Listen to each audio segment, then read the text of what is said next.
എന്താ ഇവിടെ ആലോചിക്കണോ? എന്താ പറയാ, വീട് പണി തുടങ്ങിയിരിക്കുന്നത്. അപ്പൊ എനിക്ക് എന്റെ മനസ്സിൽ ആദ്യം ഞാൻ വീടുള്ള സമയത്ത് മനസ്സിൽ ആഗ്രഹമാണ് കുറച്ച് ചെടികളും മരങ്ങളൊക്കെ വെക്കണമെന്ന്. അതിപ്പോ ഇനിയിപ്പോ ഏതൊക്കെ കടിക്കാൻ പോകും അതാണ് നിങ്ങളുടെ ടെൻഷന്. അതിനുള്ള പരിഹാരം ചെട്ടുണ്ട്. നിങ്ങൾ ഇങ്ങോട്ട് വരി, ഇങ്ങോട്ട് വരി. അതിന് പറ്റിയ സ്ഥലത്ത് നമുക്ക് ഇപ്പൊ പോകും. മെയിനെടുക്കാൻ കൊടുക്കുന്നത് എന്തോ ചെടികളും മരങ്ങളും. ഇത് വലിയ നഴ്സറി ആണല്ലോ. എവിടെ സ്ഥലം? ഇത് ഓടിയാന്നല്ലേ? ഇത് നമ്മളെ കൊണ്ടോടി ചിറൽ ഗാർഡൻ ആണ്. ഇതൊന്നും അല്ല, ഇനി ഒരുപാട് ഇങ്ങോട്ട് നോക്കി ചെറിയൊരു മാവുമ്മ മാങ്ങ ഉണ്ടായിക്കണേ. ഈ മാങ്ങ മാത്രല്ലേ, കൊറേ മാങ്ങളുണ്ട്. ചക്ക ഉണ്ടോ? ഈ ചക്ക ഉണ്ടോ? അങ്ങോട്ട് വരി. നോക്ക്, ചക്ക നോക്ക്, കണ്ടോ? ചെറിയൊരു പ്ലാവും എത്ര പോകുന്ന ചക്കയും എന്തൊക്കെ സാധനങ്ങൾ അതിന്റെ ഉള്ളിലുള്ളത്. നമുക്ക് വേറെ എന്തൊക്കെയാ ഇവിടെ ഉള്ളത്? വേഗം പോയി ചോദിച്ചോക്കോലോട്.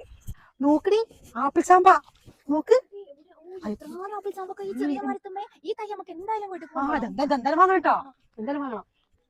ചോദിച്ചപ്പോഴേ ഒരു പൂക്കാരൻ അതന്നെ, ഇതൊക്കെ പാടെ കൊണ്ടുപോകണമെന്നുണ്ടെങ്കിൽ ഇപ്പൊ നമ്മള് ലോറി വിളിക്കേണ്ടി വരും. മിക്കവാറും വണ്ടി വിളിക്കണ്ടേ. നീ വരി, നമുക്ക് വണ്ടി വിളിച്ചാൻ പോവാ.